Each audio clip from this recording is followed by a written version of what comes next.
Good morning everyone, it's me again, Mindoreñang Kirinyan. Ayan po muli, tayo po muli sa ating daily routine. Ayan po, ako po ay naghatid na po ng estudyante dyan.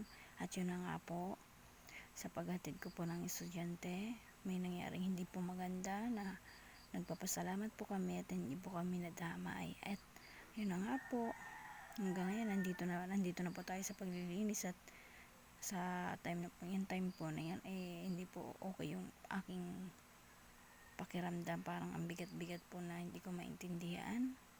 Ayan, ako ay nagpapasalamat sa ating Panginoon dahil wala pong nangyari sa amin. At yun na nga po, balik na po tayo dito. Nandito na po tayo sa paghuhugas. Guys, thank you po sa inyong lahat sa pagpapatuloy na pagsuporta sa akin at sa mga napapadagdag pa pong mga tagapasunod ko, sa mga supporter ko dyan na solid. Thank you po sa inyo, sa mga kaibigan ko at sa mga hindi ko kaibigan. Ayan, maraming salamat po. Ayan, andito na tayo muli sa ating paghuhugas, ating sinasabunan na siya. Ayan, naway hindi po kayong magsawa sa aking daily routine at naway patuloy po inyong subaybayan ang aking daily routine. Ayan, ito nga po at hindi okay yung aking boses, parang namamaos na po. Pero laban lang po.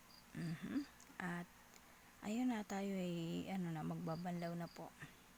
Ganun pa rin po, ako po ay nagpapasalamat dahil andyan kayo na sumusuporta sa akin. Naway bigyan nyo po ako ng topic upang may kwento naman po ako dito sa aking daily routine. Ayan, nang hindi lang po puro yan ang nasasabi ko. Ayun, at tayo ay malapit ang matapos. At naway suportahan pa po niyo ako sa aking mga ibang mga videos, sa mga reels ko po. Ayan, salamat po. Walang hanggang pasasalamat sa mga sumusuporta. Tayo ay nasa pagpupunas na po. At yun na nga po, andito na po tayo sa ating pagwawalis. At ako'y magpapasalamat po muli. Ang inyong Mindoreñang Kirinyan ay nagpapasalamat sa inyong suporta sa lahat ng aking ginagawa dito sa video. Ito lang po. Thank you for watching.